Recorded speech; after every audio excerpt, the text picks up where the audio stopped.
Baik, shalom. Sekali lagi saya katakan shalom. Salam sejahtera untuk kita semua pada pagi hari ini. Tentunya kita patut mengucap syukur untuk setiap kebaikan Tuhan dalam kehidupan kita setiap hari. Sehingga pada siang hari ini kita masuk dalam nada syukur ibadat kita pada siang hari ini.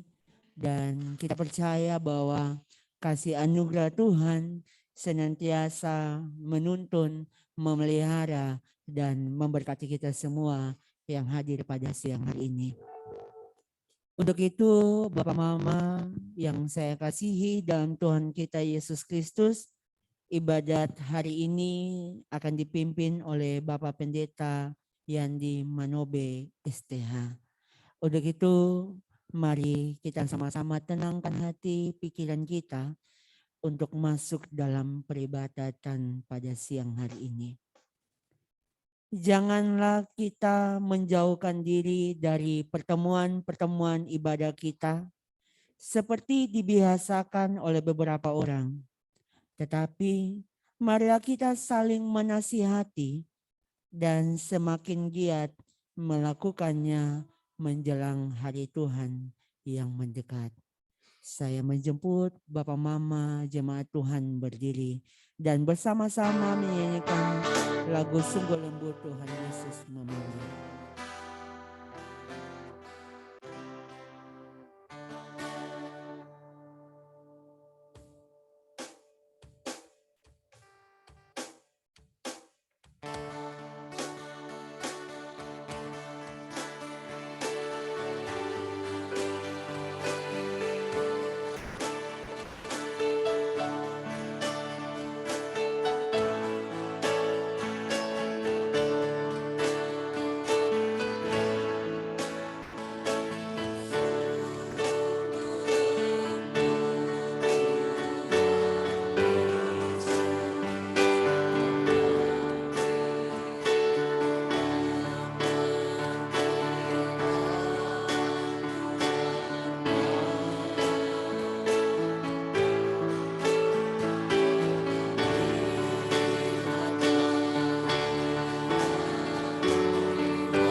Saudara-saudara, mari kita berdoa.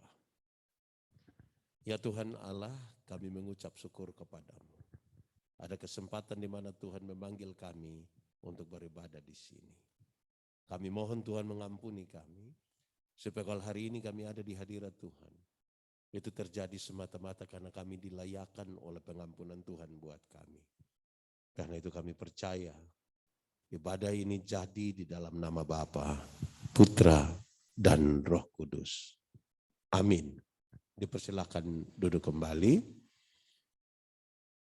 Bapak Ibu Saudara-saudara, dengarkanlah nats pembimbing bagi kita semua terambil dari Injil Matius pasal 7 ayat 1.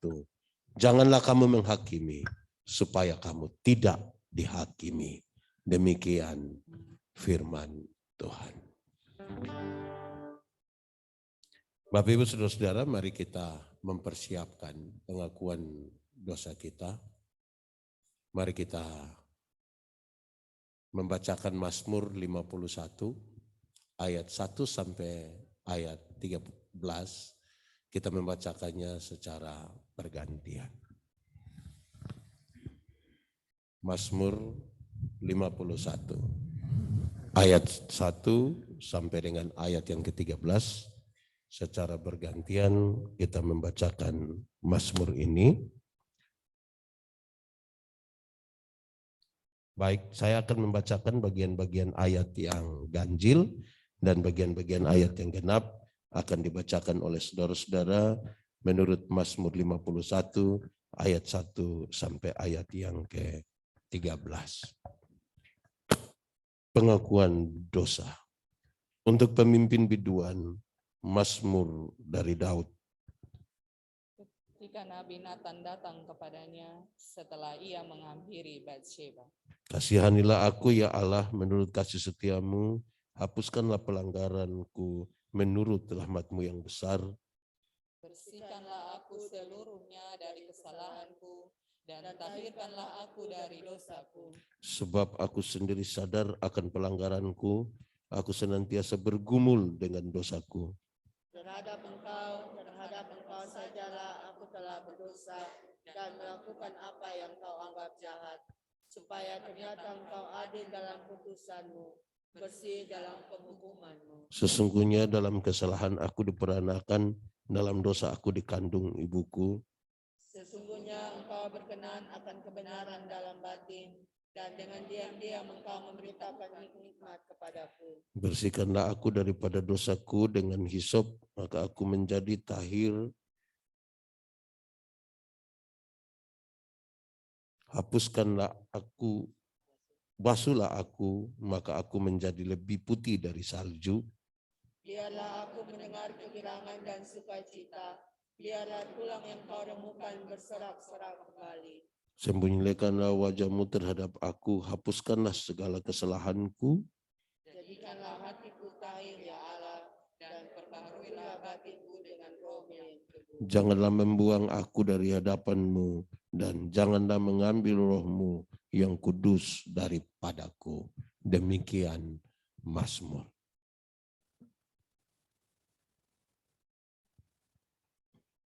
Saudara-saudara, bersama-sama kita menyanyikan lagu Firman-Mu pelita bagi kakiku.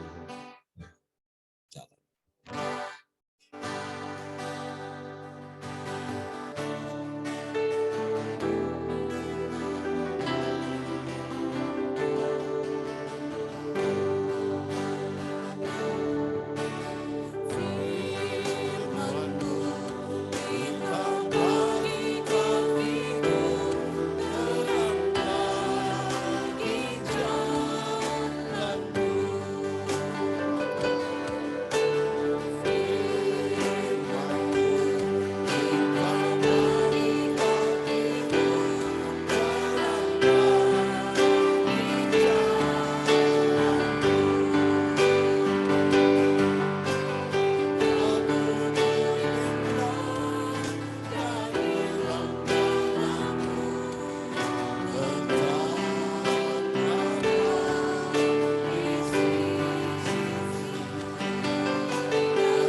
Saudara-saudara, sekaligus mempersiapkan kita untuk mendengarkan firman Tuhan, kita mendengarkan persembahan pujian, duet dari George dan Esta, diberikan kesempatan. Silahkan.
Bapak Ibu Saudara-saudara, mari kita berdoa untuk pemberitaan firman Tuhan. Kita berdoa.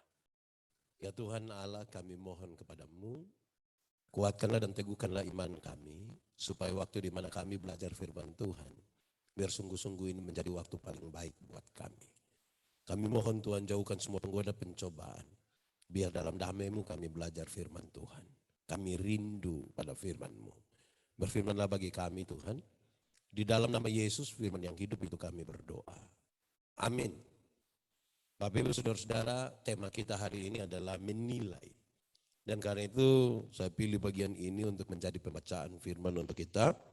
Menurut Injil Matius pasal 7 ayat 1 sampai ayat yang kelima. Injil Matius pasal 7 ayat 1 sampai 5, firman Tuhan berkata demikian. Hal menghakimi. Jangan kamu menghakimi supaya kamu tidak dihakimi.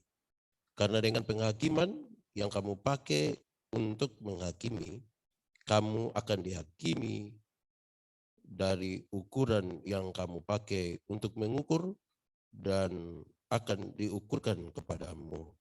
Mengapakah engkau melihat selumbar di mata saudaramu, sedangkan balok di dalam matamu tidak engkau ketahui, bagaimanakah engkau dapat berkata kepada saudaramu, biarlah aku mengeluarkan selumber itu dari matamu, padahal ada balok di dalam matamu?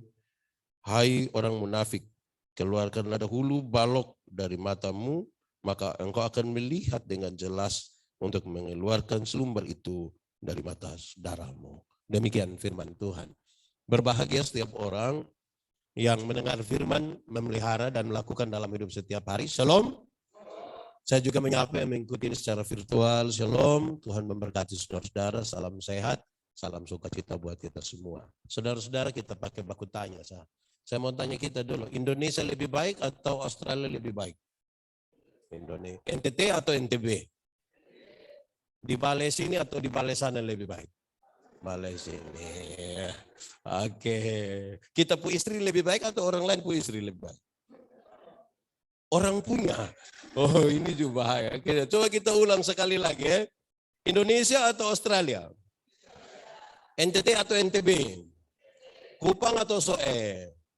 Balai sini atau balai sana? Oke, pertanyaannya adalah menilai itu boleh atau tidak? Menghakimi boleh atau tidak? Habis yang tadi itu apa? Yang tadi yang bilang Australia tidak baik, kita lebih baik, NTT bukan NTB dan lain sebagainya. Saudara-saudara, kalau kita membaca secara cepat bagian ini, pembacaan menurut Matius pasal 7 ayat 1 sampai 5, seolah-olah kita tidak boleh menghakimi, seolah-olah kita tidak boleh. Tapi hari ini saya mau sampaikan kepada saudara, kamu boleh menghakimi, boleh. Kenapa? Karena menilai atau menghakimi orang itu terjadi setiap hari. Kita tiap hari ini ketemu orang, tiap hari. Apalagi kita datang kantor, tiap hari ketemu orang. Datang dapat lihat ibu satu pakai baju merah, rok hijau, sendal kuning, ada nilai dia kok tidak? Pasti lihat dia mamtua tuh. Gitu. Ada satu datang kemarin dia senang-senang, kemarin dia baik-baik, ini hari dia agak emosional, saudara omong dia kok tidak? Lalu bagaimana sekarang menghakimi? Bagaimana sekarang menilai? Ini menjadi penting bagi kita. Kan tiap hari kita berjumpa dengan orang. Karena tiap hari kita ada berjumpa dengan orang lain. Tuhan Yesus sebenarnya ingin mengingatkan. Kalau kamu ingin menghakimi, kalau kamu ingin menilai orang lain, nah, para rabi Yahudi juga mengajarkan begitu. Ada sejumlah hal yang menjadi bagian penting sebelum kita menghakimi orang lain. Apa itu? Satu, kalau saudara ingin menilai orang lain, harus mulai dengan belajar. Harus mulai dengan apa? Belajar. Kepentingan dari belajar itu ialah mendapat informasi dulu. Jangan menilai seseorang, jangan mengatakan tentang seseorang kalau saudara tidak punya informasi yang solid tentang dia. Tidak boleh. Sebab apa?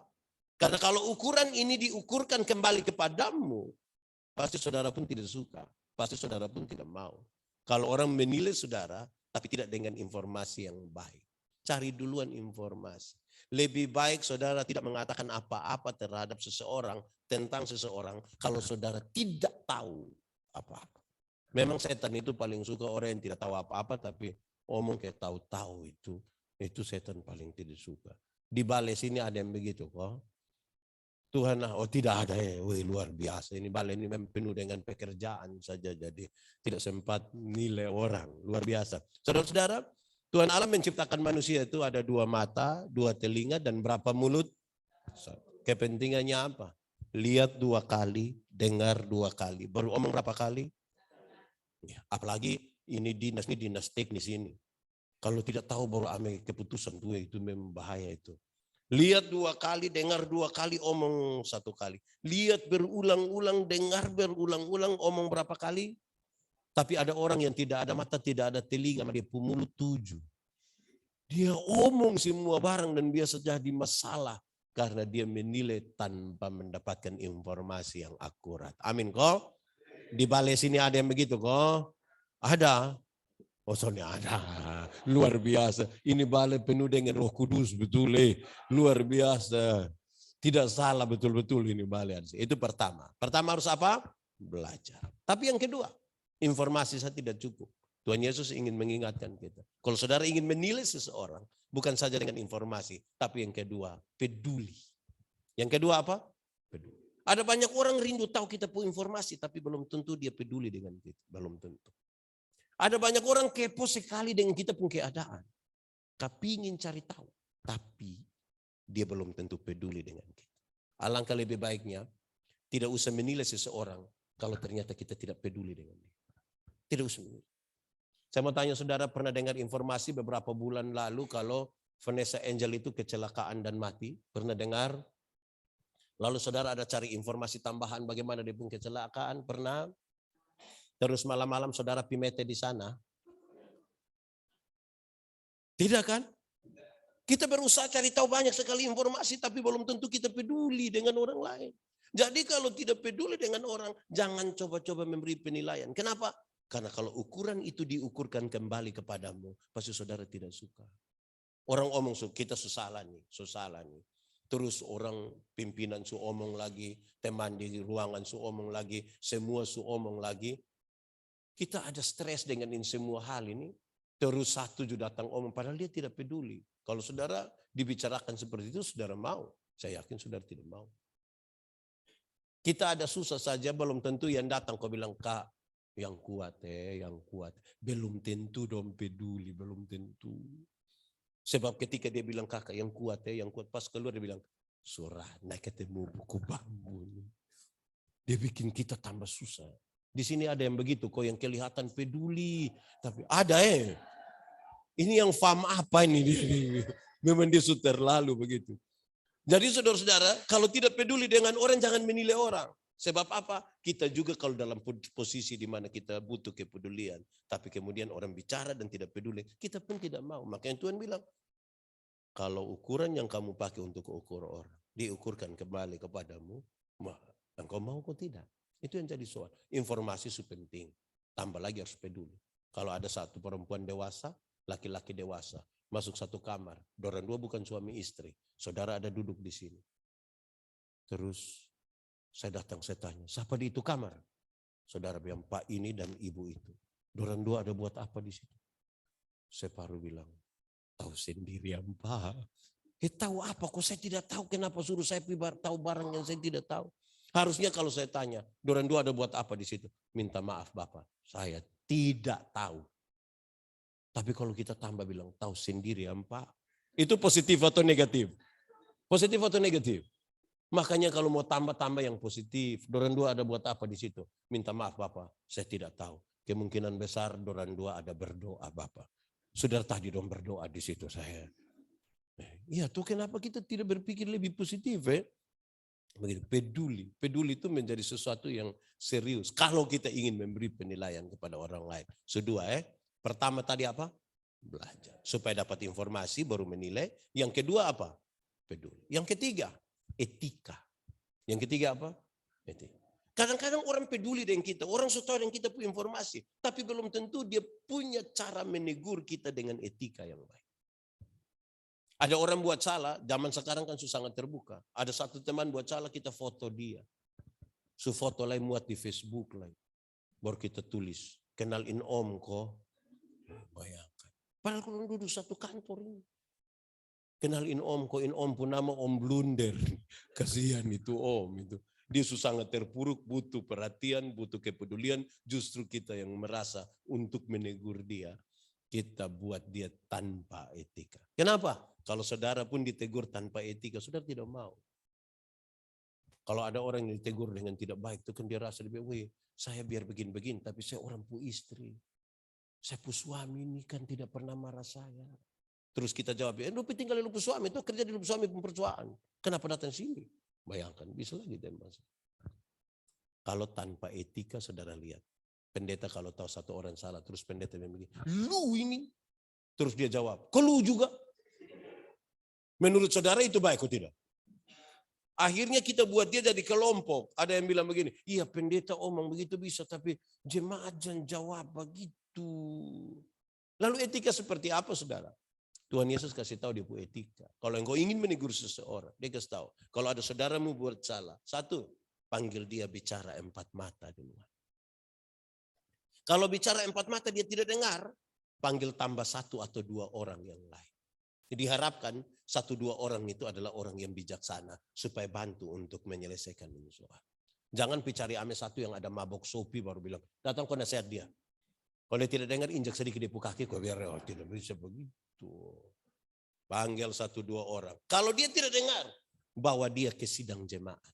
Kenapa Tuhan Yesus pakai kata sidang jemaat?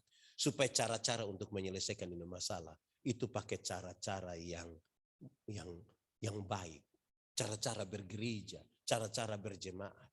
Karena seringkali kita orang Kristen semua, tapi cara kita tidak ada di situ. Nanti kalau dia tidak dengar lagi, baru anggaplah dia sebagai pemungut cukai, orang berdosa atau orang yang tidak mengenal Tuhan. Dulu tuh pemungut cukai dianggap pekerjaan paling hina sudah di dunia. Itu sama dengan orang yang paling berdosa, orang yang tidak mengenal Tuhan. Lalu, apakah kalau kita anggap dia sebagai orang berdosa, pemungut cukai atau orang yang tidak mengenal Tuhan, lantas kita meninggalkan dia? Tidak. Itu sebuah pernyataan di mana Tuhan bilang begini. Kalau engkau berjumpa dengan orang berdosa, orang yang tidak mengenal Tuhan, apa sikapmu terhadapnya? Sikap kita adalah menunggu waktu di mana Tuhan pakai cara Tuhan dengan waktu Tuhan untuk menyelesaikannya untuk sebuah kebaikan. Begitu. So 3 Yang pertama apa? Belajar. Ketiga apa? Etika. Kadang-kadang kita tidak etika. Nilai etika kita mati. Keempat, supaya menegaskan yang ketiga. Yang keempat, penyerahan dalam doa. Berdoa itu penting. Kenapa harus berdoa? Karena tidak ada manusia bisa merubah manusia. Tidak ada satu manusia yang bisa merubah manusia. Tidak. Yang bisa merubah manusia itu hanya Roh Kudus. Hanya Tuhan yang bisa merubah manusia. Kalau kita berusaha untuk kita merubah dia, yang terjadi adalah kemunafikan. Kenapa munafik? Saya lihat ada suami-suami yang dia pu istri larang dia kalau merokok. Papa, tidak boleh merokok di rumah. Sudah dengar? Siap mama. Memang dia tidak berokok, di rumah. Pas keluar itu ngeri. Di balai sini ada kok. Waktu ada iko ibadah. So tunjuk kami ini. Itu di rumah itu dia tidak merokok. Tapi ketika keluar dia merokok. Pulang kantor, di kantor merokok. Nanti pas lagi 200 meter sampai rumah. Dia kasih berhenti mobil, kasih berhenti motor situ.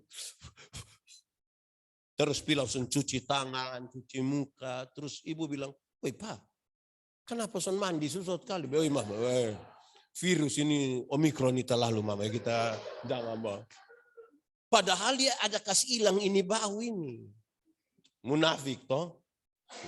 Penyerahan dalam doa. Amin kok. Nah saudara tahu ada satu waktu kami PA di satu gereja. Terus ada seorang penatua di Pak Pendeta. Saya mohon Pak Pendeta kasih sebuah pernyataan. Saya bilang kenapa? Saya perlu kasih tahu Bapak bahwa pekerjaan saya sehari-hari, saya polisi Bapak. Terus di gereja saya ini penatua. Saya punya masalah sedikit. Apa itu?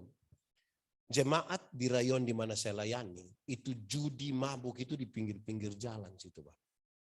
Sebagai polisi, saya terganggu. Sebagai penatua, ini jemaat ini. Waktu dia bicara begitu saya senyum. Waktu saya senyum, dia bilang begini, Pak Pendeta minta maaf. Terlalu remeh kok saya pertanyaan. Sampai Bapak sinis begitu. Sebenarnya tidak, saya tidak sinis. Saya senyum ini karena saya tahu. Apa yang saya akan sampaikan ini Bapak tidak pernah lakukan. Dia bilang apa itu? Bapak, saya mau tanya Bapak. Itu orang yang mabuk judi di pinggir jalan situ, Bapak kenal orang? Kenal Bapak. Kok kita tetangga? Baru saya penatua di situ. Oke, berarti dia pun nama Bapak tahu? Tahu. Sekarang saya mau tanya Bapak. Pernahkah ada satu waktu di mana secara pribadi Bapak berdoa kepada Tuhan untuk sebut nama dorang satu persatu? Pernah kok? Beliau diam. 1 menit kemudian beliau air mata jatuh.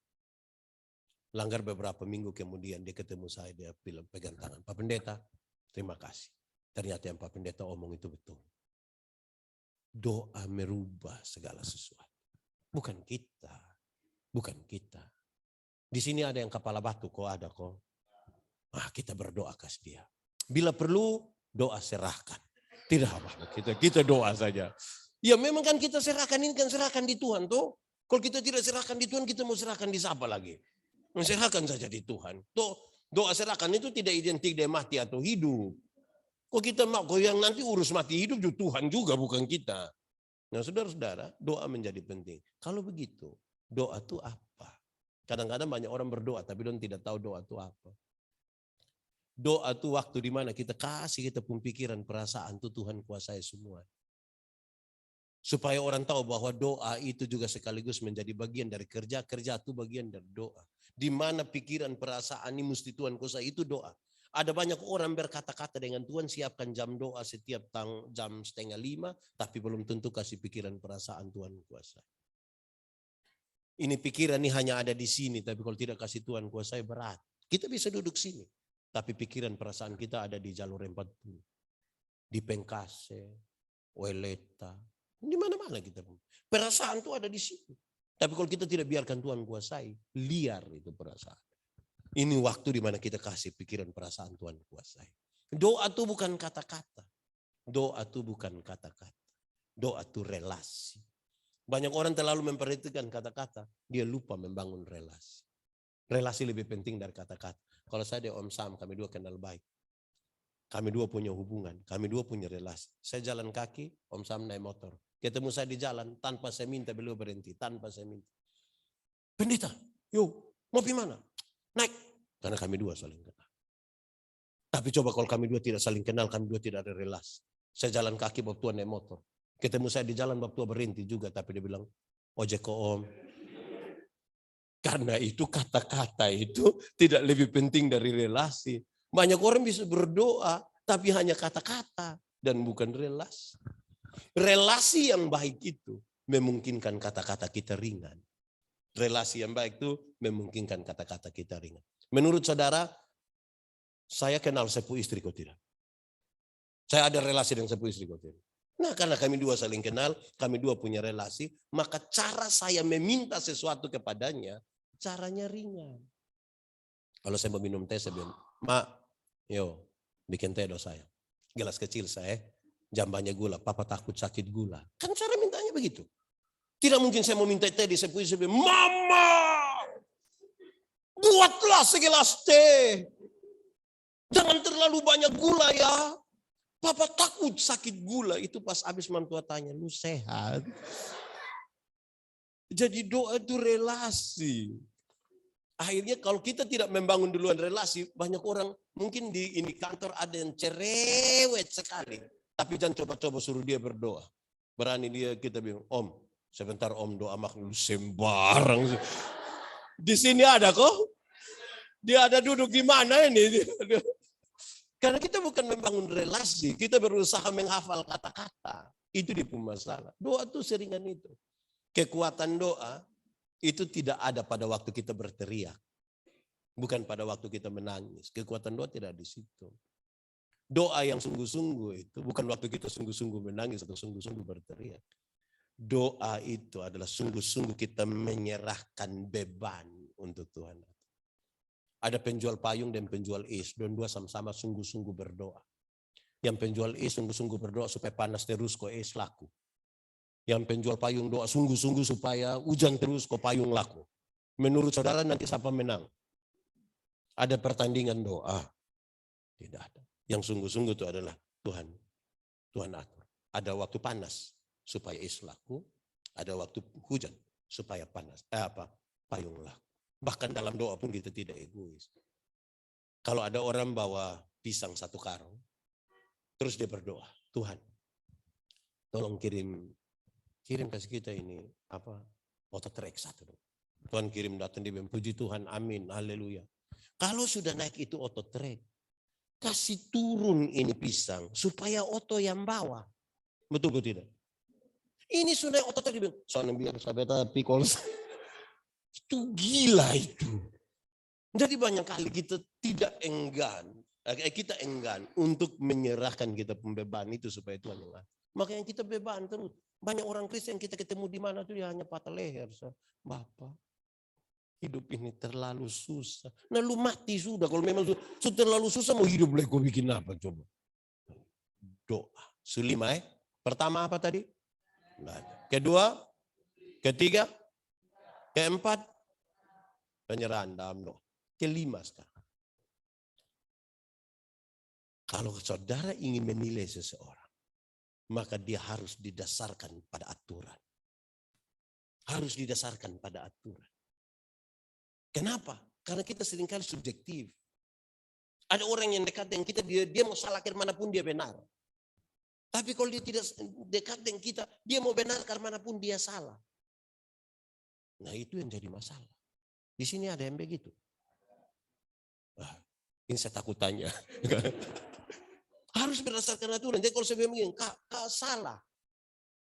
Dia harus tahu dia salah karena apa? Karena hukum positif, hukum agama, atau kesepakatan bersama. Dia harus tahu. Jangan sampai begini, kak salah. Saya salah apa? Pokoknya lu salah. Oh, tidak bisa begitu. Salah berdasarkan apa? Kenapa? Karena kalau ada orang bilang kepada kita secara pribadi, Anda salah. Kita mau dia kasih tunjuk. Kita salah karena apa? Tidak bisa karena kita salah. Kalau ada satu orang malas misalnya, kita boleh marah dia pun malas. Marah tuh boleh. Marah dia pun malas. Ayub itu, satu saat luka-luka dari ujung kaki sampai ujung kepala. Dia pun istri datang dia begini, Ayub, masihkah engkau percaya kepada Tuhanmu? Kutukilah dia dan matilah. Ayub marah. Ayub pasal 2 ayat 9 dan 10. Ayub bilang begini, engkau bicara seperti perempuan gila. Apa yang kau mau terima yang baik dari Tuhan? Yang tidak baik yang kau tidak mau terima. Ayat ke-10 tutup dengan kalimat ini. Dalam semuanya itu, Ayub tidak berbuat dosa dengan mulut. Dia marah, tapi dia tidak buat dosa dengan mulut. Karena dia marah, dia punya istri punya sifat. Bukan marah, dia punya istri punya badan. Jadi kalau ada orang malas ini kantor, marah dia punya sifat. Supaya dia datang dan bilang, Bapak, shalom Bapak. Saya kasih tahu kau, saya tidak suka dengan kau pun malas itu. Tidak boleh. Jangan sampai dia baru sampai, shalom Bapak. Lu mana kau tiba-tiba, lihat orang malas. Tidak bisa begitu. Apalagi kalau kita bawa suku, dia baru datang kok, pas sampai dia yang sampai di sini dia langsung bilang, shalom Bapak. Terus kita bilang, lu orang mana? Saya soe Bapak, memang kamu soe itu kamu. Ini parah. Di sini ada yang begitu, pernah dengar itu kali. Memang suruh dia bertobat sudah, dia tidak baik gitu. Kalau mulai dulu memang kamu soe. Kadang-kadang kita bawa suku, bawa keluarga lagi. Bapak itu satu cor itu terlalu pemalas. Terus kita memang dong keluarga kok dia mama kok dia mama ada kerja di ini kantor. Jadi tapi dia rajin cor rajin dia. Penilaian itu penting, tapi kemudian kita dasarkan dia pada apa? Ya tadi, Indonesia lebih baik atau Australia? Saudara-saudara tidak mau jawab. Harus berdasarkan apa kita menilai? Kalau tidak kita sangat subjektif untuk itu. Amin kok? Sulima. Pertama apa tadi? Kedua, peduli. Ketiga, keempat, penyerahan dalam doa. Kelima, berdasarkan hukum. Aturan. Keenam, menilai orang. Kalau saudara rindu menilai orang, maka harus dibangun di atas pikiran yang positif. Harus berpikir positif. Kenapa? Karena kita tidak tahu seseorang secara utuh. Sedekat apapun kita dengan seseorang, kita tidak tahu seseorang secara utuh. Ini saya lihat banyak yang sudah menikah di sini. Kita suami istri saudara. Tapi coba mari kita renungkan 10 detik. Tidak semua hal kita kasih tahu kita punya istri. Ada yang kita sembunyi. Betul kok tidak? Betul ini kan mentua tidak ada. Mentua ada siapa berani bilang betul. Tidak semua hal. Betul Betul. Tapi jangan berpikir negatif juga. Yang saya maksud misalnya kalau kita pergi rumah, terus kita pemama tanya, lu istri mana? Dia ada son enak badan kok sengaja datang kok. Itu pulang kasih tahu mam tua, berani kasih tahu istri. Mam tua di rumah ada kasih tahu. Tidak. Nah, tidak semua hal kita kasih tahu. Ya, kita tahu tentang seseorang. Yang kedua, manusia ini kan dia adaptif. Maka manusia itu punya kemungkinan besar berubah. Begitu. Jadi jangan pikir orang tidak akan pernah berubah. Kita saja yang tidak move on. Contoh, saya pakai contoh. Ada kita pun teman sekolah dulu yang dia bodoh sekali. Itu orang pembodoh memang tidak ada dua. Bodoh betul-betul. Sekarang dia menjadi kepala bagian di balai lah. Terus orang kasih tahu kita, weh, itu satu tuh dia suka kepala bagian. Terus kita dengar, dia? Ya, yang bodoh tuh, yang bodoh begitu. Aduh, itu anak tuh dulu Pak, tolong dia bunggap. Hai, dia, menurut saudara dia bisa berubah kok tidak? Kenapa hal ini penting? Karena kalau kita juga orang omong begitu kita tidak mau. Betul kok tidak? Tapi kita ini yang tidak move on dengan ini baru. Pak itu terlalu bodoh. Aduh Pak itu bodoh tuh. Beta heran di negara bisa ame bodoh ke dia tuh. Enak teguh.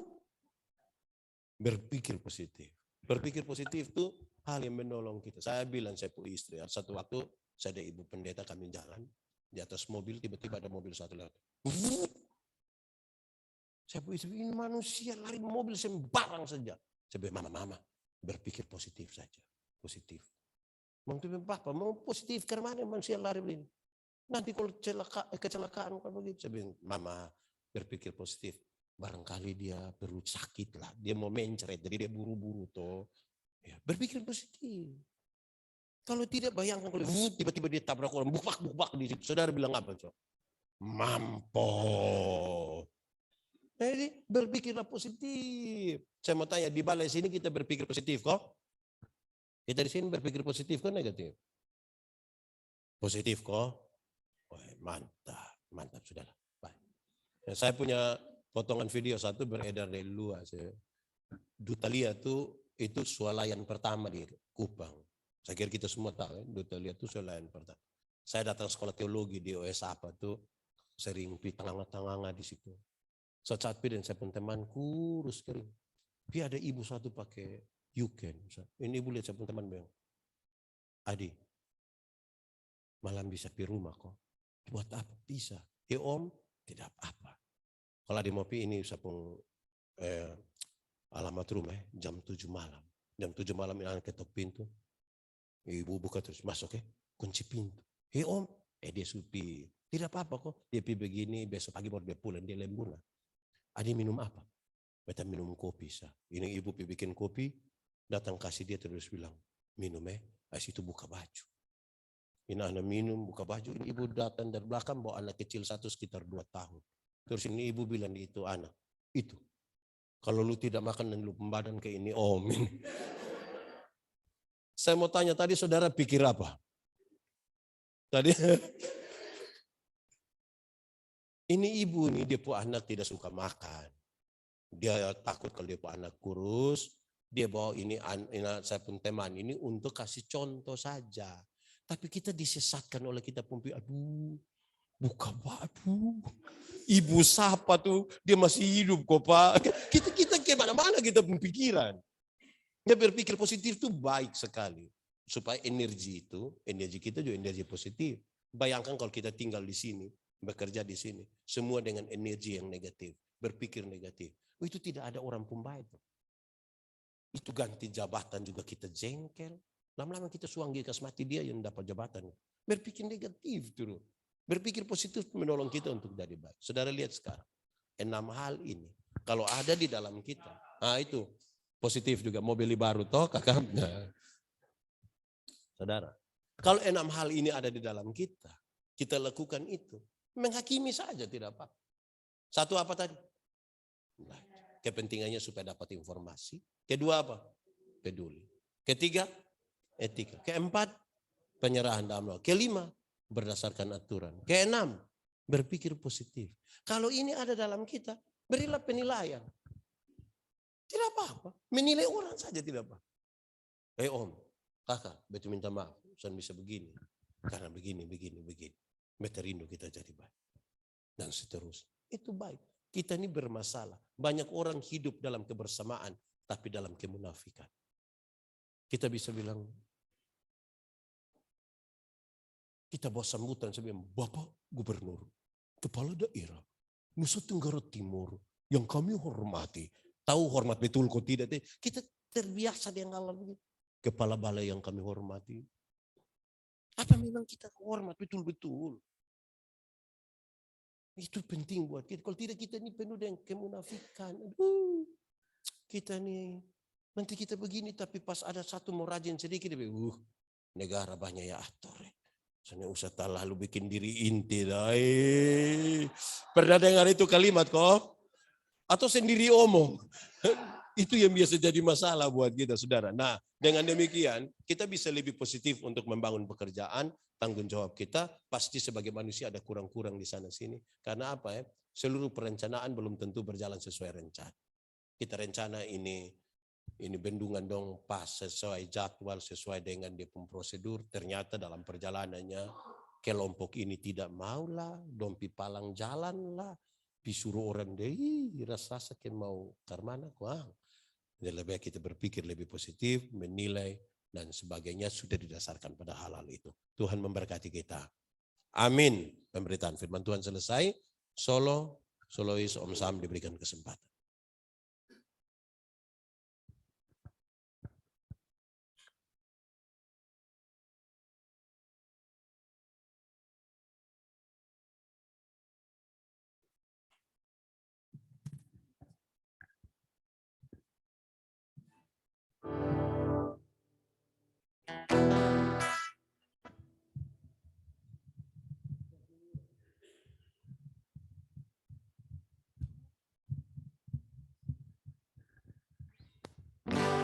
Cek.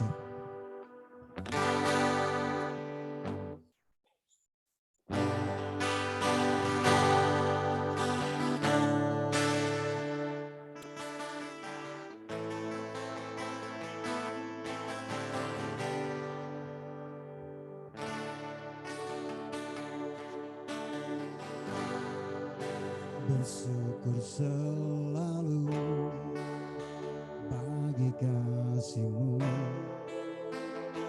di dalam hidup.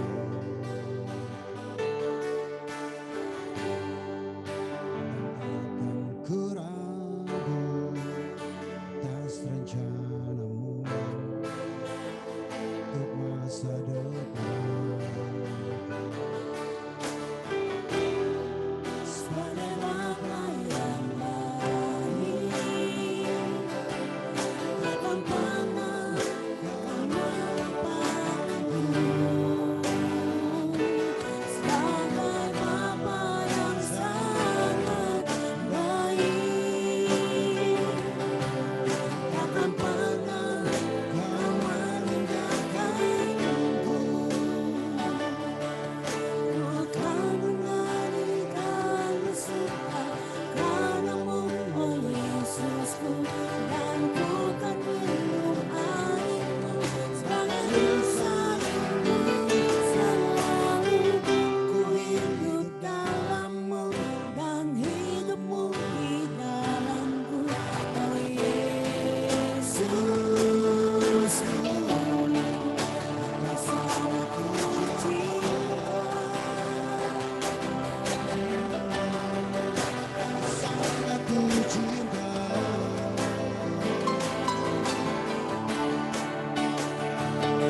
Ku menyanyikan bersuka karena-Mu, oh Yesusku, dan ku akan minum air-Mu sebagai salibmu. Selalu ku hidup dalam-Mu dan hidup-Mu di dalamku, oh Yesusku. Sangat ku cinta.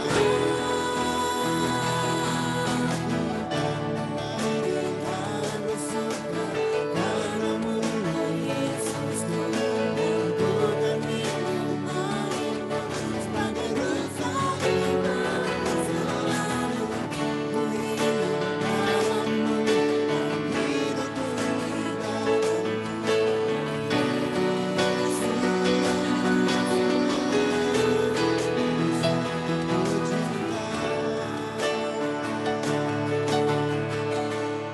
Kau sangat ku cinta. Kau sangat ku cinta.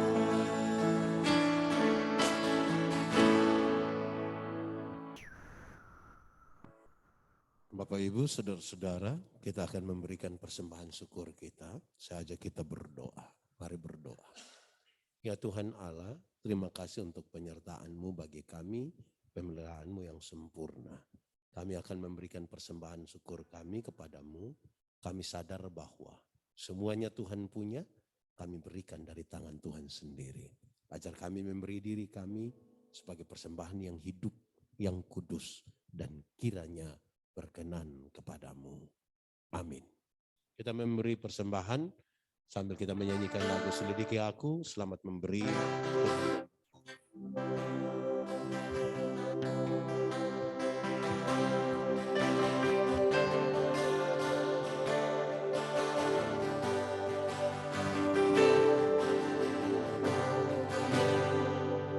Selidiki aku, Lihat hatimu, apakah ku sungguh mengasihi Yesus dan maafkan dan menilai hidupku apa yang sembunyi hatimu. Aku lihat kebaikan-Mu yang tak pernah habis di hidupku. Ku berjuang sampai akhirnya Kau dapati aku setia.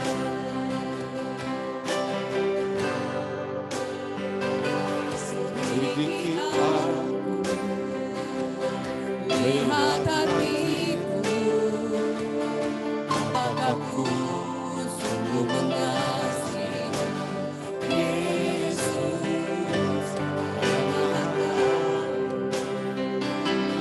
dan menilai hidupku tak ada yang tersembunyi hatimu. Aku lihat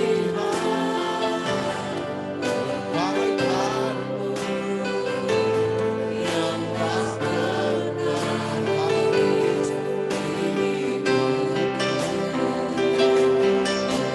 Berjuang sampai akhirnya Kau dapati aku setia. Sampai akhirnya Kau dapati aku setia.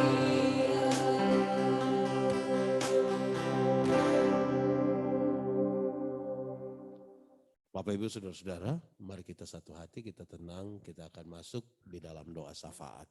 Mari kita berdoa. Ya Tuhan Allah, terlalu ajaib dan terlalu besar kasih-Mu buat kami. Itu yang membuat kami ada hingga hari ini. Waktu kami masuk tahun 2021 tahun lalu, kami masuk dalam berbagai-bagai kecemasan kami. Oleh karena pandemi COVID, oleh karena badai seroja. Hampir-hampir kami kehilangan harap. Tapi kalau hari ini kami sudah ada di tanggal 25 Februari 2022. Kami tahu bahwa ini semua karena penyertaan Tuhan. Kami tahu bahwa ini sempurna bagi kami. Dalam suka duka, dalam naik turun hidup dan dinamikanya, Tuhan tidak pernah meninggalkan kami sendiri. Kami percaya satu hal, tidak ada yang kebetulan di dalam nama Tuhan, termasuk hari ini ketika kami ada bersama-sama dalam ibadah ekumene di sini. Terima kasih banyak. Tuhan memberkati kami semua yang sudah mengambil bagian dalam ibadah ini, baik yang di sini maupun yang mengikutinya secara virtual. Tuhan memberkati. Semua teman yang memberi diri mereka untuk pelayanan ini, Tuhan memberkati mereka. Hari ini bersama-sama kami berdoa untuk Menteri PU dan semua jajarannya. Tuhan memberkati. Kementerian ini akan memberi banyak sekali hal untuk kepentingan bangsa dan negara. Tuhan berkati mereka, Tuhan tolong mereka, kesehatan, hikmat, bijaksana semuanya Tuhan memberikan kepada Pak Menteri dan seluruh jajaran. Kami juga berdoa bagi kepala balai dan jajaran pimpinan di sini, juga semua pegawai, Tuhan memberkati. Tuhan menolong supaya kalau mereka bekerja, mereka bekerja seperti untuk Tuhan dan bukan untuk manusia. Jauhkan seluruh hal yang akan menghancurkan pekerjaan mereka dan keluarga mereka. Mereka kerja dengan baik sebab lewat pekerjaan disinilah Tuhan memelihara hidup mereka dan keluarga mereka. Terima kasih banyak. Banyak kami bergumul dengan pergumulan pribadi, keluarga dan pekerjaan. Tuhan tolong kami, dengarkan kami Tuhan, dan jadilah menurut apa yang Tuhan mau. Kami juga terus berdoa. Rencana-rencana dan program-program yang sementara dikerjakan terkendala oleh berbagai-bagai hal dan oleh berbagai-bagai pihak. Tuhan, kami minta kepadamu, Tuhan buka jalan. Mulai dari bendungan Manikin dan berbagai-bagai tantangan dan hal yang sementara digumuli, Tuhan berkati, Tuhan tolong, Tuhan buka jalan. Begitupun pekerjaan bendungan-bendungan lainnya dalam tantangan dan tanggung jawab ini, kami minta Tuhan memberkati, Tuhan menolongkan. Kami tahu Tuhanlah yang akan memberikan jalan keluar bagi semua kami yang ada di sini dan untuk kemuliaan dan hormat bagi nama Tuhan. Terima kasih banyak. Seluruh aktivitas kerja kami serahkan di dalam tangan-Mu. Hari ini kami juga secara khusus berdoa bagi salah seorang sahabat kami yang ada dalam peneguhan dan pemberkatan nikah. Kami satu hati dalam cinta, berdoa untuk kebaikan, untuk kebahagiaan, untuk berkat jasmani dan rohani bagi keluarga baru yang terbentuk hari ini. Tuhan menyertai mereka. Peneguhan pemberkatan mungkin sudah selesai di Emmanuel dan seluruh acara sampai resepsi di Grand, Tuhan memberkati biar berjalan dengan baik karena campur tangan-Mu. Terpujilah nama-Mu Bapa. Seluruh kehidupan kami serahkan di dalam-Mu sambil kami terus berharap Tuhan memberkati kami. Akhirnya semua yang kami lakukan hari ini, semuanya kami persembahkan untuk hormat dan kemuliaan bagi nama Tuhan. Terpujilah nama-Mu. Di dalam nama Yesus kami berdoa. Amin. Kita akan segera mengakhiri ibadah ini. Bapak Ibu Saudara-saudara, mari kita sama-sama menyanyikan lagu Bila Badai Hidup Menerpamu dan cobaan pun datang mengganggu. Baik, sejemput kita semua berdiri.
Saudara-saudara, mari arahkanlah hatimu pada Tuhan dan terimalah berkat-Nya. Kasih karunia dan damai sejahtera dari Allah Bapa di sorga, di dalam Tuhan Yesus dan oleh persekutuan Roh Allah yang kudus, tinggal tetap menyertai saudara-saudara mulai dari sekarang ini, kekal selama-lamanya.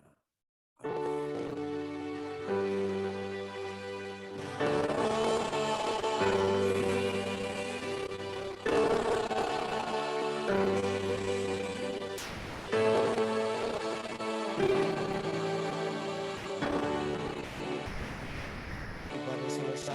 2, 3. Shalom.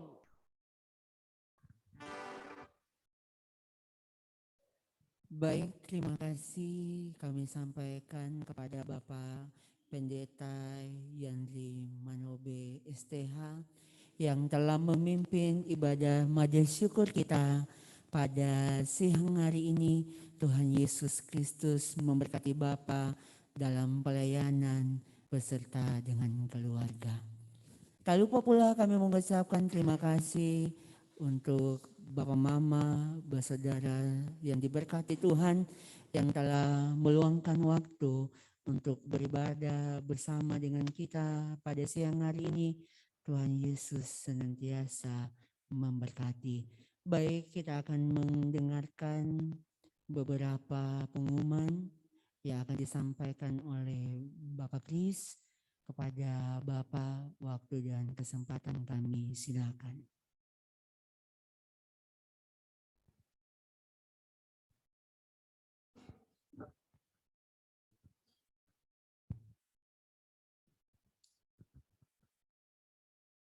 Shalom, salve, selamat siang, salam sejahtera, salam sehat untuk kita semua. Yang pertama kita boleh mengucap syukur kepada Tuhan karena masih memberikan kita anugerah nafas kehidupan sampai dengan saat ini yang kita tahu bersama bahwa ya COVID atau varian Omikron yang begitu cepat menyebar di kota Kupang. Tetapi puji Tuhan kita sebagai anak-anak Tuhan masih ada bersama-sama kita melakukan ibadat oikumene di lingkup Balai Wilayah Sungai Nusa Tenggara II sebagai orang bersaudara, sebagai sahabat Kristiani. Yang kedua kami mengucapkan terima kasih kepada Bapak Pendeta Yandri yang sudah kesekian kali bersama-sama dengan kami beribadat dan juga berkenan memberikan kebenaran firman Tuhan untuk kami semua di mana di dalam menjalankan tugas dan tanggung jawab pekerjaan yang begitu berat yang harus kami hadapi. Tetapi ada satu kontrol, ada satu keseimbangan di mana kami bisa dapat melakukan semua itu. Itu bukan karena kuat dan hebat kami, tetapi itu karena kasih dan kemurahan Tuhan. Dan juga terima kasih untuk Pak Sam yang senantiasa bersama-sama dengan kami. Ya, salah satu pengurus kita juga akan memasuki masa purna bakti. Tetapi saya juga minta untuk tetap aktif untuk kita sama-sama mempersiapkan ibadat oikumene kita setiap hari Jumat, Pak Sylvester VC. Dan juga terima kasih untuk teman-teman semua, orang tua, kakak adik semua, anak-anak yang hadir pada siang hari ini. Dan juga bagi yang tidak hadir, tetap kita memakai 6 jurus yang tadi. Bahwa kita peduli dengan mereka, terus dengan etika kita tetap berdoa untuk mereka, dan kita berpikir positif sehingga ya mungkin dari kita, jujur saya dan kita semua jarang kita mendoakan teman-teman semua, sehingga ketika hal-hal yang ini selalu terbentur. Saya pikir itu hal yang positif yang harus kita bangun bersama. Jadi baik dari tempat ini juga kami mengingatkan untuk tetap kita menjaga protokol kesehatan. Karena kemarin coba kami tracking untuk teman-teman di Satker OP dan Balai ada kurang lebih 10 orang yang reaktif. Ada garis yang kabur-kabur, ada yang garis sangat terang. Jadi artinya kita tetap menjaga protokol kesehatan sehingga baik kita sendiri, keluarga dan kerabat kenalan bisa aman. Sekira itu beberapa hal yang kami sampaikan. Mohon maaf, Bapak Pendeta, jika ada hal yang tidak berkenan. Sekali lagi kami mengucapkan terima kasih. Shalom.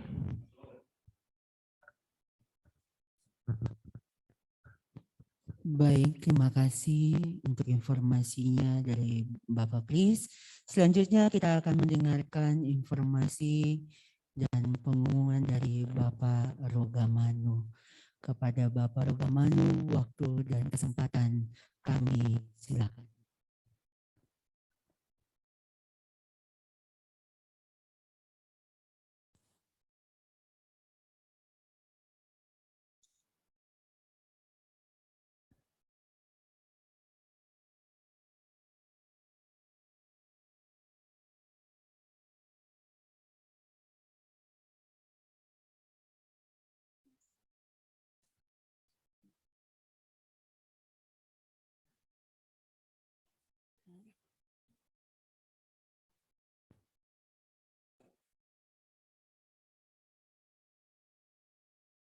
Baik, kita akan mendengarkan informasi yang akan disampaikan oleh Bapak Rogamanu.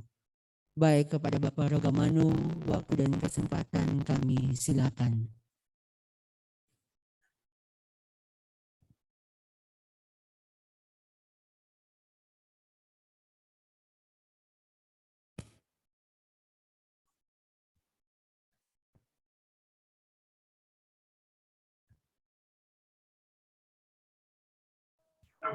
Ya, salam ya. Di sini lagi azan sholat, jadi tidak dengar ya. Saya minta maaf. Waktu baru istirahat, jadi tidak ikuti dari awal. Tapi salam, saudara sekalian, Pak Pendeta Manobe, rekan-rekan sekalian di umat Kristiani BWS NT2. Puji Tuhan, sampai saat ini walaupun dalam kondisi keterbatasan, rekan-rekan tetap dengan iman yang teguh, tetap melaksanakan ibadah. Saya kira ini sangat penting karena kita bekerja di lingkungan yang saya kutip pernyataan Pak Menteri bahwa pekerjaan kita ini sangat bermanfaat bagi masyarakat banyak, yaitu masyarakat marginal. Jadi kalau kita lihat manfaatnya itu sangat besar. Jadi sebenarnya pekerjaan kita ini menuju kepada utama sebagai orang percaya bahwa kita adalah sebagai anak-anak Allah, kita mempunyai tempat yang Tuhan sediakan, itu tempat surga. Tetapi tidak lebih jauh juga dari neraka kalau kita tergoda. Terus terang bahwa NT2 ini dari sudah tahun 2014 sampai dengan 2022 ini mengelola duit tidak sedikit dibandingkan dengan balai besar wilayah sungai di lain tempat. Walaupun balai wilayah sungai tetapi mengelola keuangan negara hampir dia bergerak di atas 700 miliar sampai triliun saat ini, ya, bergerak dari 700 miliar ke atas dan bahkan sampai bisa mencapai lebih dari 1 triliun. Ini suatu pekerjaan yang luar biasa dan juga tantangan yang luar biasa. Kalau kita tergoda dengan mengelola uang negara ini, tentu akan sangat bahaya. Sebab itu rekan-rekan Kristen yang mensiasati ataupun juga mengatur ada pembinaan iman setiap reguler, setiap minggu hari Jumat, ini adalah bagian daripada untuk mengingatkan kita selalu mawas diri bahwa kita kelola uang itu, uang negara, uang rakyat yang kita kelola dan yang dapat dipertanggungjawabkan, tentu dengan sesuai aturan. Kita menyembunyikan diri, orang lain tidak tahu, ya. Tuhan Yesus tahu apa yang kita lakukan. Oleh sebab itu sekali lagi tetap dipertahankan bagian daripada program untuk menasihati atau mengingatkan kita bahwa kita ya tentu dikontrol atau dilihat oleh Tuhan. Jadi kita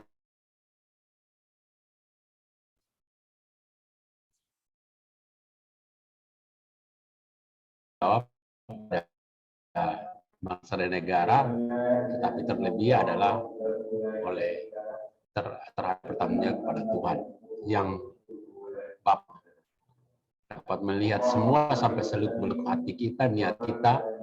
Maka mari, kalau kita ikuti pelantikan ataupun sumpah jabatan itu, sebelum disumpah Pak Menteri selalu mengarahkan, mari bangun niat kita. Bangun niat kita untuk melayani dan bekerja. Kalau tidak ada niat itu, sebaiknya tidak ikut pengukuhan ataupun sumpah jabatan. Saya kira itu bagian yang juga mengingatkan kita selalu. Sehingga demikian, bahwa teman-teman sekali lagi tetap berpegang pada petunjuk-petunjuk perintah Tuhan, karena apa yang kita lakukan itu dilihat. Terima kasih sekali lagi Pak Pendeta, Pak Manobe yang telah membagi firman. Ini satu penguatan bagi kita untuk kita dapat menunjukkan bahwa karya-karya kita itu ya, karya-karya itu semata-mata untuk memuliakan Tuhan. Kenapa kita harus memuliakan Tuhan? Karena Tuhan telah memberikan anugerah kepada kita. Tuhan telah memberikan kita berkat.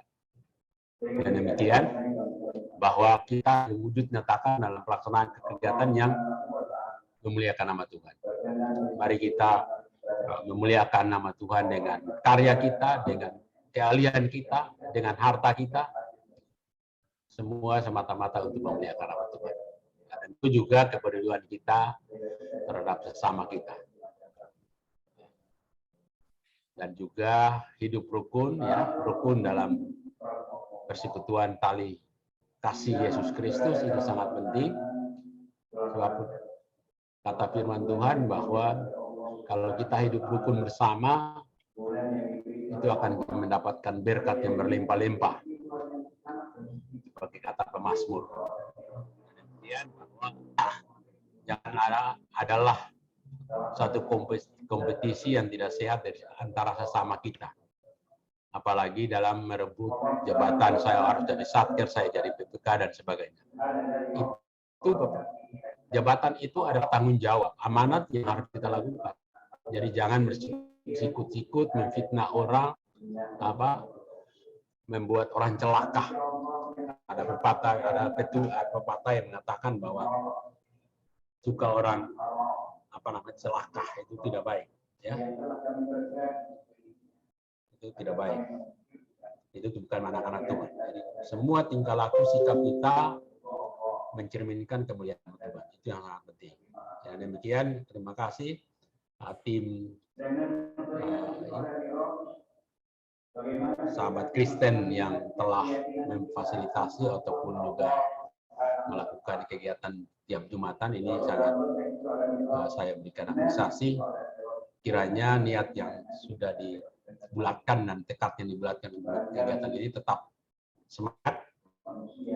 Dan bagi rekan-rekan sekalian, bagi yang sempat saat ini belum juga berpartisipasi, saya himbau untuk berpartisipasi dengan kesadaran yang tinggi, karena Tuhan tidak menuntut kita. Tetapi kita sewajarnya setelah menerima berkat itu, kita wajib untuk bersekutu bersama-sama. Apalagi Tuhan telah menyatakan bahwa 2 atau 3 orang berkumpul, ya, menyebut namaku, memuliakan namaku, saya hadir. Nah, sangat bahagia Tuhan hadir. Nah, Tuhan hadir itu kan memberikan energi kita sendiri untuk kita melakukan pekerjaan-pekerjaan yang berat ini. Kita baru memulai start awal untuk 2022. Mohon untuk kerja dengan baik. Bentar lagi ada penyegaran dengan rotasi ataupun juga mutasi ataupun juga bagaimana kita untuk mengamankan teman-teman sekalian untuk ada badai yang harus dihadapi, maka badai itu tidak mungkin kita akan tantang, tapi kita harus menepi.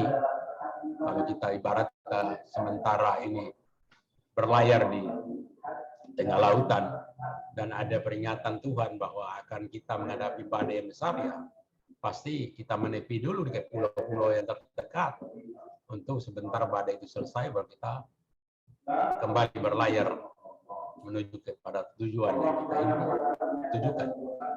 Sebenarnya sekali lagi, benar sekalian bersekutu dengan baik dan menjalankan dengan sempurna.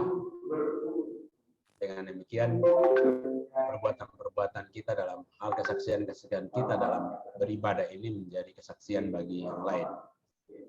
Kita beribadah bukan untuk dipuji, tapi kita beribadah karena memang sudah seharusnya kita melakukan itu. Tadi di awal saya katakan bahwa kita mengelola keuangan yang sebesar. Dan perlu diingatkan satu sama lain untuk menguatkan sesama untuk melakukan kegiatan-kegiatan selanjutnya. Walaupun juga beban dan tanggung jawab ke depan tidak ringan, kita tetap pimpinan melihat kami akan sekarang lagi berjuang untuk kemungkinan puji Tuhan kalau memang disetujui. Walaupun sekarang itu kalau teorinya presentasi sudah tingkat untuk bisa menaikkan tunjangan kinerja tahun depan, tahun ini ada peluang untuk itu. Tapi tentunya kita juga harus prihatin karena dengan COVID-19 ini negara juga membutuhkan untuk bagaimana mengatasi hal itu. Oleh sebab itu tentu kita juga secara personal, kelompok, secara komunitas, kita juga wajib untuk mengetatkan pelaksanaan protokol kesehatan. Tidak memakai masker, mencuci tangan, ataupun juga membasuh tangan dengan hand sanitizer, menjaga jarak, berusaha untuk menghindari makan bersama di tempat-tempat umum kalau kita tidak tahu orang itu datang dari mana, dengan kapasitas di mana, dan rutin melakukan tracing terhadap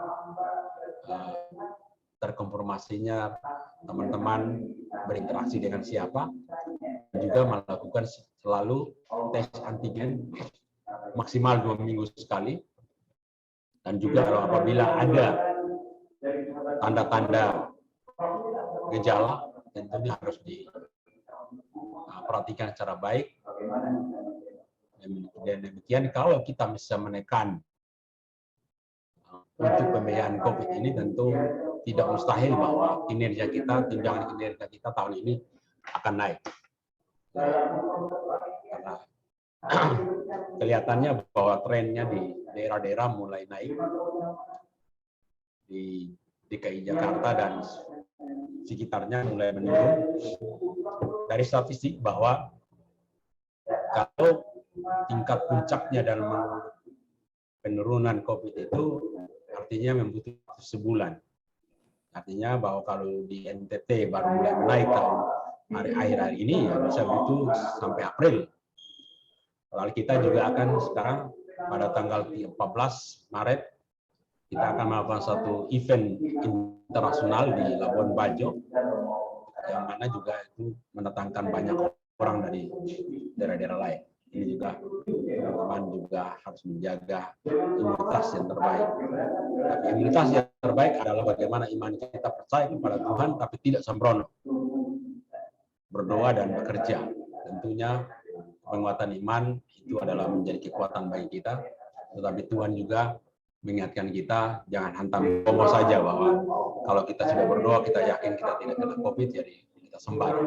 Tentu itu bagian daripada aturan-aturan itu yang berguna dan bagi kita, tentu itu adalah juga merupakan hikmat daripada Tuhan. Para ahli itu mengetahui itu tentu daripada ilmu Tuhan yang Tuhan berikan kepada mereka. Jadi sekali lagi saya kebetulan saya ditugaskan sebagai Satgas COVID di tingkat Direktorat Jenderal Sumber Daya Air, maka saya selalu ambil kesempatan ini untuk mengingatkan kita semua. Marilah kita mengingatkan satu sama lain, apalagi dalam kondisi kalau boomingnya, kenaikannya cukup tinggi, maka tidak bisa tidak masker itu harus dilapis 2. Dan juga masker diganti setiap 4 jam sekali. Menghindari tangan untuk menyentuh masker yang ada berhubungan dengan mulut dan hidung. Nah, saya kira itu yang mereka sampaikan dalam hal ini. Sekali lagi terima kasih bagi teman-teman. Memang saya agak kesulitan untuk mengikuti kalau di sana jam 12, di sini jam 11 itu memang waktunya padat sekali. Biasa Jumat itu mengejar banyak kegiatan, maka kita mengadakan teman pertemuan rapat dan saya baru selesai rapat ini dan akan sambung lagi setelah sholat Jumat jam 1. Sehingga memang saya terus terang kalau jam 11 atau jam 12 di Kupang agak kesulitan, kecuali kalau jam 12 ke atas itu saya bisa ikuti secara baik. Saya menyesal, pada saya paling senang itu mengikuti adalah kebaktian hal ini sebagai ingat bagaimana refleksi diri. Yang kedua, saya mohon dukungan doa bagi tugas saya yang baru, yaitu di IKN, di mana sudah bertugas dari bulan November sampai saat ini, dan pada 1 Mei nanti saya akan full di sana, di Balikpapan dan juga Wirawiri. Nah, kemungkinan besar juga akan diberi tugas, kemungkinan saja, ini kita tidak mendului Tuhan, akan ditugaskan lagi sebagai tenaga ahli PPU di bidang sumber daya air pada Indonesia Timur. Mohon dukungan doanya kalau Tuhan itu berkenan, karena saya prinsipnya bahwa apapun yang diminta untuk melakukan kerjaan, tentu saya hanya melihat apa maunya Tuhan. Sehingga selalu saya berdoa, Tuhan kalau memang ini Tuhan berkenan, Tuhan lancarkan. Tapi kalau tidak Tuhan berkenan, halangilah dengan cara apapun Tuhan, supaya saya tidak terjerumus masuk ke dalam hal-hal yang tidak kemudian nanti ada berhadapan dengan baik. Mohon dukungan doanya, dan selalu saya senantiasa berdoa bagi kita semua agar kita sebagai anak-anak Tuhan Kristen yang dipercayakan mengelola keuangan yang besar ini benar-benar dapat mencerminkan apa yang Tuhan maksud daripada sebagai umat-umat Kristen. Saya kira itu yang saya sampaikan. Selamat bersekutu kemudian di waktu-waktu yang lain, dan saya menghimbau, marilah kita bersama-sama mengundang teman-teman yang sudah tidak aktif, beristimewa yang para satker dan BPK dan bendara yang mengelola keuangan langsung. Itu himbaulah untuk hadir waktu paling tepat jam untuk pertemuan ini. Saya kira mengizinkan di Jakarta kita untuk pertemuan tiap hari Jumat dalam hal kegiatan-kegiatan kerohanian. Terima kasih Pak Sam dan timnya, dan juga Pak Chris dan teman-teman para satker semua yang ini. Hanya tetap semangat bekerja terus dengan penuh rasa tanggung jawab. Tuhan beserta kita. Terima kasih. Salam. Baik, terima kasih untuk informasi himbauan dari Bapak Rogamanul. Tuhan Yesus Kristus memberkati. Demikianlah peribadatan ibadat syukur kita pada siang hari ini. Sampai jumpa minggu depan. Tuhan Yesus Kristus memberkati. Shalom.